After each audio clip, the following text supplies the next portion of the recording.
대한민국 근현대사를 환경적 세계관으로 알리고 전하는 대한역사문화원의 한국근현대사 바로 알기 특강입니다. 건국의 걸림돌, 공산폭동. 이번 시간에는 대한민국 건국의 걸림돌, 공산폭동에 대해 이야기해 보겠습니다.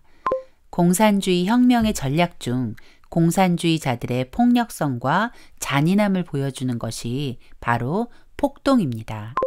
폭동이란 많은 사람이 특정한 권위, 재산, 사람에 대하여 폭력 행위를 일으켜 사회의 안전과 질서를 어지럽게 하는 것을 말합니다. 해방 후 공산주의자들은 한반도에 공산 정권을 세우기 위해 크고 작은 공산 폭동을 일으켰는데 그중 대표적인 폭동이 대구 10월 폭동과 제주 4.3 폭동입니다. 하지만 현재 우리는 이 공산 폭동을 민중 항쟁으로 부르고 있습니다. 어쩌다 이런 일이 벌어진 걸까요? 바로 철저한 역사 왜곡의 결과입니다. 그러나 분명한 것은 대구 10월 폭동과 제주 4.3 폭동 모두 한반도 공산화와 자유 대한민국 건국을 방해할 목적으로 자행된 공산주의 폭동이라는 것입니다. 지금부터 대한민국의 걸림돌 공산폭동의 진실을 살펴보도록 하겠습니다. 해방 후 소련은 한반도 공산화를 위해 발빠르게 움직였습니다. 1945년 8월 24일부터 38선을 봉쇄하여 한반도를 두 동강 낸 소련은 김일성을 내세워 북한 공산화에 착수했습니다. 1946년 2월 8일 북조선 임시인민위원회가 조직되면서 사실상 북한은 이미 공산화를 마친 셈이었습니다. 소련은 신속한 한반도 전체의 공산화를 원했고 남한 내 공산주의자들은 소련의 지령에 따라 남한에도 공산 정권을 수립하기 위해 일사불란하게 움직였습니다. 여운형을 중심으로 결성된 건국준비위원회가 공산주의 정부 수립에 시동을 걸었고 박헌영이 서울에 등장하면서 조선공산당을 재건하고 미군 주둔에 앞서 공산 정권으로 임시정부를 승인받으려고 1945년 9월 6일 밤 조선인민공화국을 선포했습니다. 하지만 미군정 사령관 하지 장군은 정부인 것처럼 행세하는 정치단체의 활동은 어떤 경우든지 모두 불법적인 활동으로 취급할 것이다라며 12월 12일 조선인민공화국을 부인하는 성명서를 발표했습니다. 이 일로 조선인민공화국은 사실상 해체되었고 박헌영을 비롯한 공산주의자들이 꿈꾸던 남한 내 공산정권 수립은 물거품이 되었죠. 조선공산당 총비서 박헌영은 미군정의 눈을 피해 남한의 공산정권 수립을 위한 활동 자금 마련이 시급했는데 때마침 그들에게 활동 자금을 마련할 묘책이 생긴 것입니다. 바로 위조 지폐를 찍어내는 것이었습니다. 서울시 중구 소공동에 소재한 근택 빌딩에는 일제시대 총독부에서 조선은행권을 인쇄하던 조폐 공장이 있었습니다. 그곳은 조선공산당 본부와 공산당 기관지인 해방일보의 사무실로 사용했습니다. 조선공산당은 인쇄소의 이름을 조선정판사로 바꿔 해방일보를 인쇄했죠. 당시 인쇄소에는 100원권 지폐를 인쇄하다가 중단한 상태였는데 관리가 허술해서 인쇄공으로 있던 김창선이 인쇄판 일부를 가지고 있다가 공산당의 지령하에 위조 지폐를 만든 것입니다. 그들은 1945년 10월 20일 위조 지폐 발행을 결의하고 1946년 2월까지 총 6차례에 걸쳐 심야와 새벽 시간대를 이용해서 위패 1,200만 원을 인쇄했습니다. 당시 신문기자 월급이 600원이었는데 약 1666년치의 분량의 거액으로 인플레이션을 일으키다니 남한 사회를 혼란에 빠뜨리기에 충분했죠. 이것이 바로 그 유명한 조선 정판사 사건입니다. 1946년 5월 4일과 5일 중부경찰서에서 일당 7명을 체포했고 이들의 자백으로 7일에는 관련자 14명을 체포했습니다. 이 사건을 보도한 신문의 보도 내용을 보면 위조 일당 16명 전부가 공산당원이라고 쓰여 있습니다.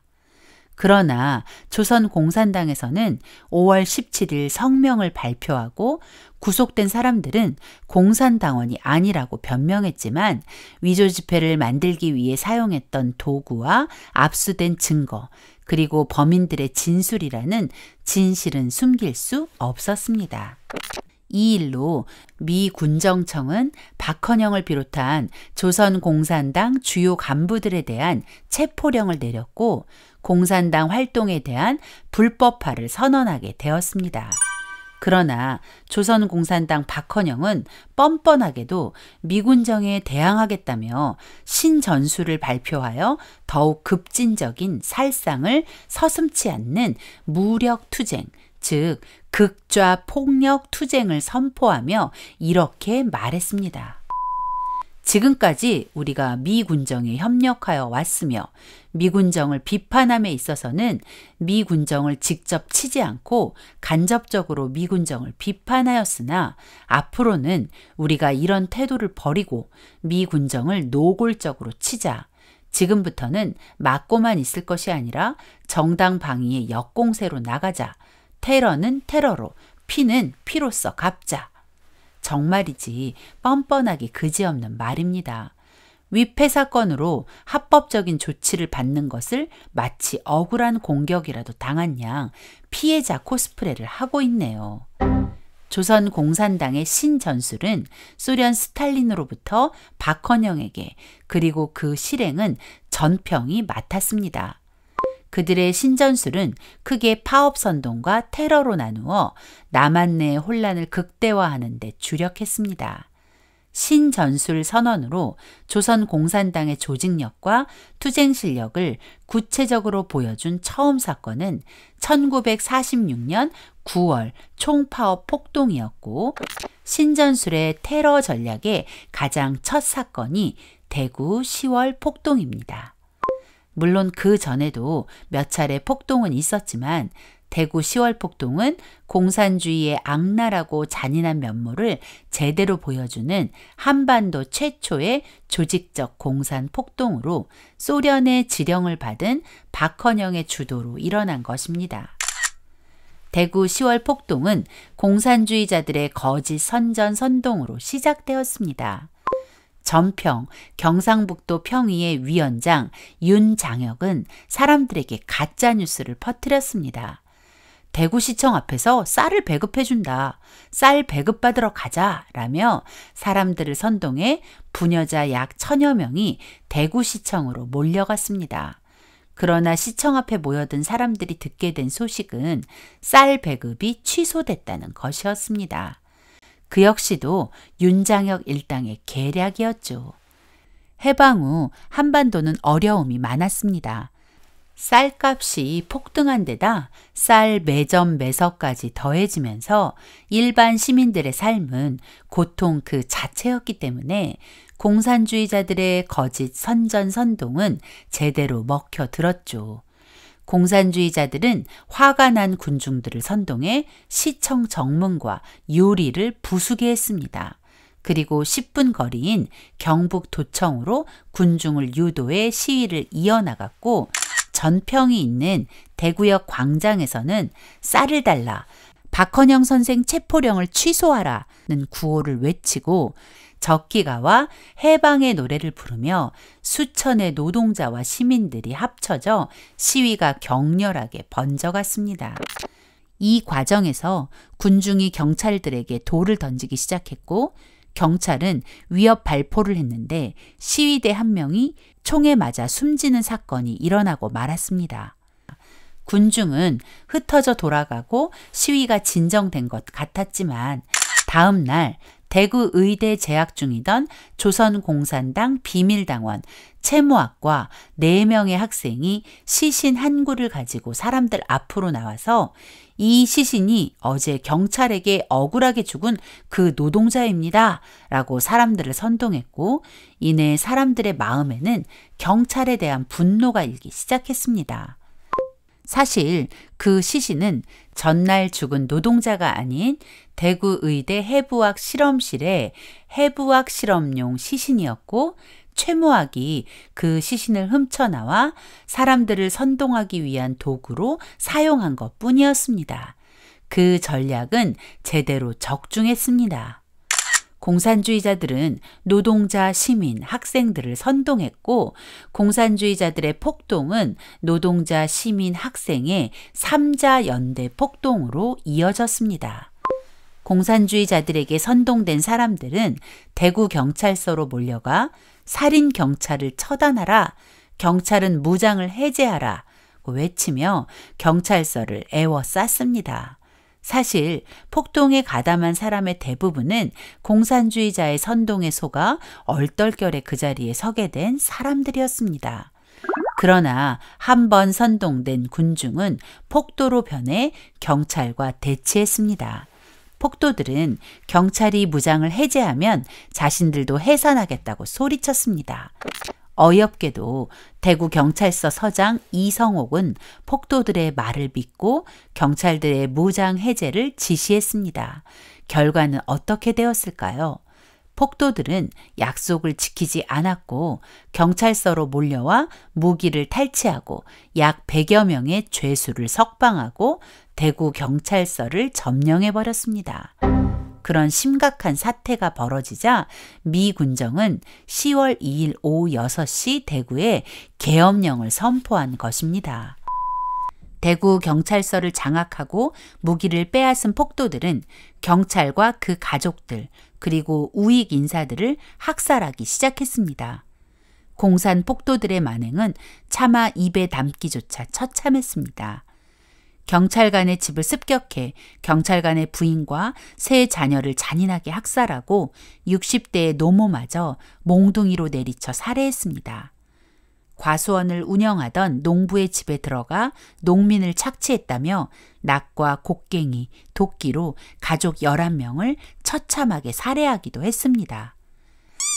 달성 경찰서를 습격하여 경찰관의 얼굴과 몸을 칼로 도끼로 난자하고 사지를 절단하는 만행도 서슴지 않았습니다. 폭도들의 공격 대상은 경찰관만이 아니었습니다.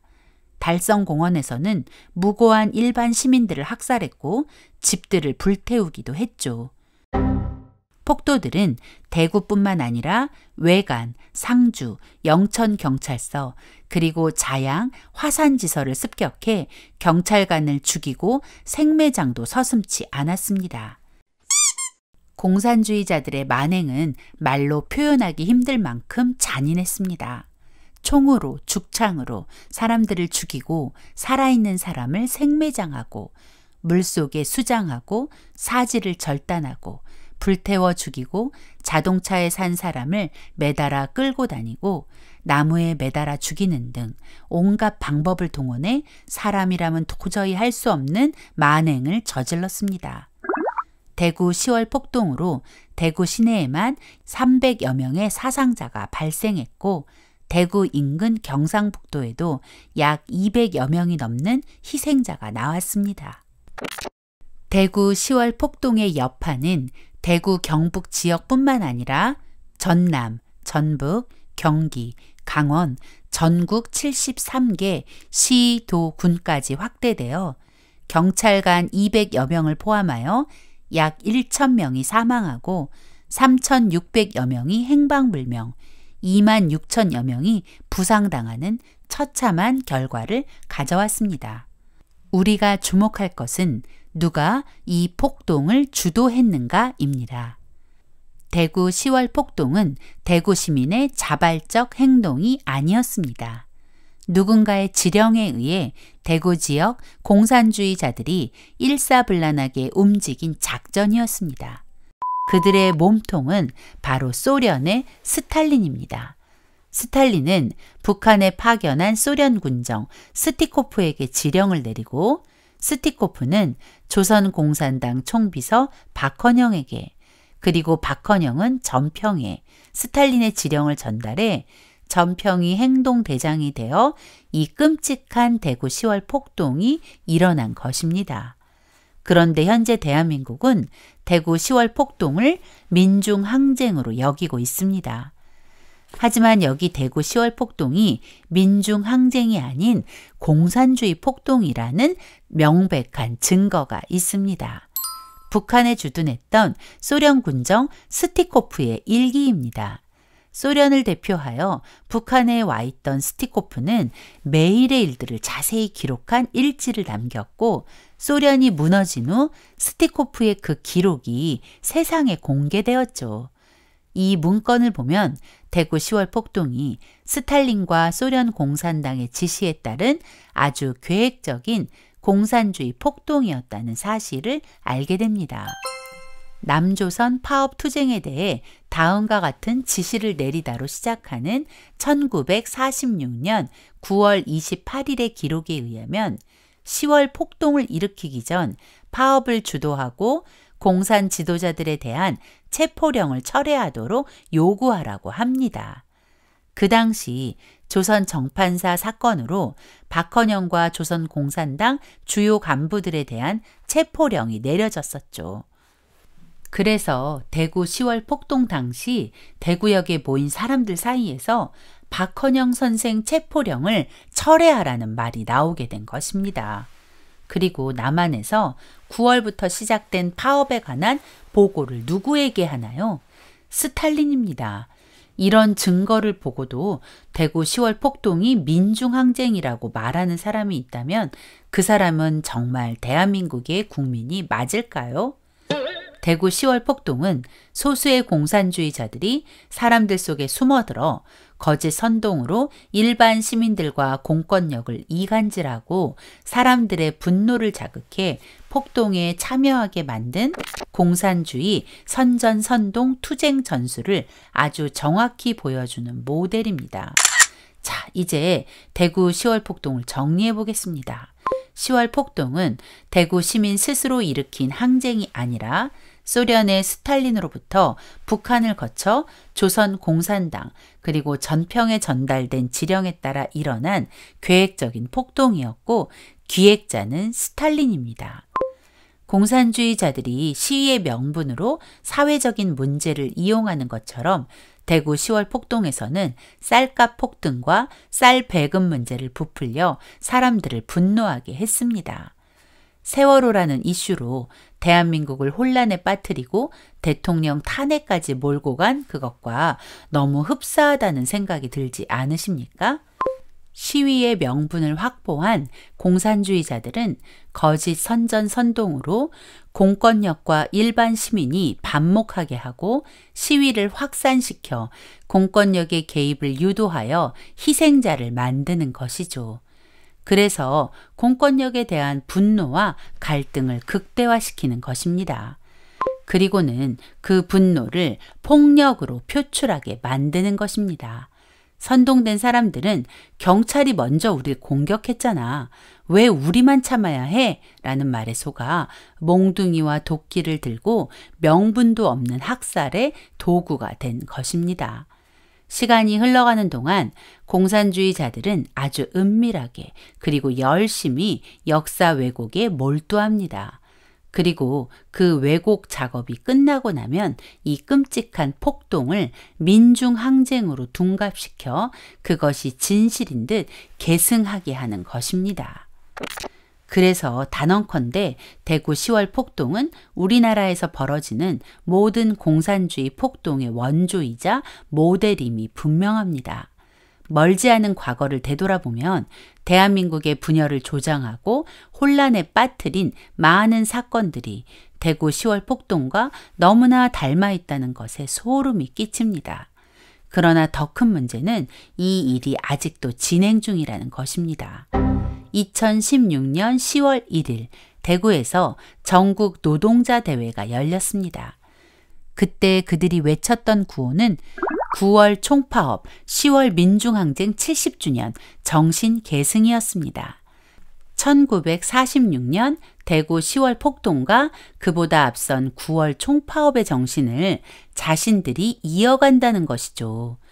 공산폭동, 대구 10월 폭동의 정신을 계승하겠다는 사람들은 정말 세월호 이슈로 거짓 선전선동을 하고 공권력과 국민을 갈라놓았습니다. 그리고 정권을 바꿔버렸고 5년이라는 시간 동안 대한민국의 정체성을 거의 다 파괴해버렸습니다. 대구 10월 폭동은 자유 대한민국의 건국을 방해한 한반도 최초의 조직적 공산주의 폭동으로 지금까지도 대한민국을 위태롭게 하는 공산주의 폭동의 원조임을 기억해야 합니다.